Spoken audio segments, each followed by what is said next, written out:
Yosua pasal 14. Pembagian tanah Kanaan.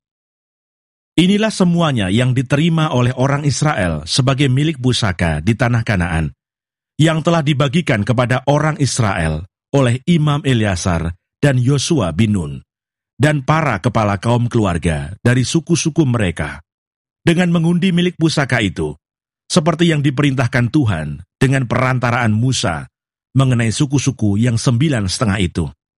Sebab kepada suku-suku yang 2,5 lagi telah diberikan Musa milik pusaka di seberang sungai Yordan. Tetapi kepada orang Lewi tidak diberikannya milik pusaka di tengah-tengah mereka.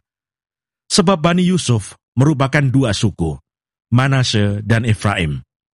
Maka kepada orang Lewi tidak diberikan bagiannya di negeri itu, selain dari kota-kota untuk didiami, dengan tanah pengembalaannya untuk ternak dan hewan mereka, seperti yang diperintahkan Tuhan kepada Musa. Demikianlah diperbuat oleh orang Israel, dan dibagi-bagi merekalah negeri itu. Kaleb mendapat Hebron. Bani Yehuda datang menghadap Yosua di Gilgal. Pada waktu itu berkatalah Kaleb bin Yefune, orang Kenas itu, kepadanya, "Engkau tahu firman yang diucapkan Tuhan kepada Musa, abdi Allah itu, tentang aku dan tentang engkau di Kades Barnea. Aku berumur 40 tahun, ketika aku disuruh Musa, hamba Tuhan itu, dari Kades Barnea untuk mengintai negeri ini. Dan aku pulang membawa kabar kepadanya yang sejujur-jujurnya. Sedang saudara-saudaraku, yang bersama-sama pergi ke sana dengan aku, membuat tawar hati bangsa itu. Aku tetap mengikuti Tuhan Allahku dengan sepenuh hati." Pada waktu itu Musa bersumpah katanya, "Sesungguhnya tanah yang diinjak oleh kakimu itu akan menjadi milik pusakamu dan anak-anakmu sampai selama-lamanya, sebab engkau tetap mengikuti Tuhan Allahku dengan sepenuh hati." Jadi sekarang, sesungguhnya Tuhan telah memelihara hidupku seperti yang dijanjikannya. Kini sudah 45 tahun lamanya, sejak diucapkan Tuhan firman itu kepada Musa, dan selama itu orang Israel mengembara di padang gurun.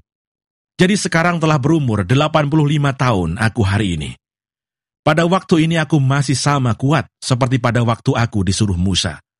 Seperti kekuatanku pada waktu itu, demikianlah kekuatanku sekarang untuk berperang dan untuk keluar masuk. Oleh sebab itu, berikanlah kepadaku pegunungan yang dijanjikan Tuhan pada waktu itu. Sebab engkau sendiri mendengar pada waktu itu, bahwa di sana ada orang enak dengan kota-kota yang besar dan berkubu. Mungkin Tuhan menyertai aku, sehingga aku menghalau mereka, seperti yang difirmankan Tuhan.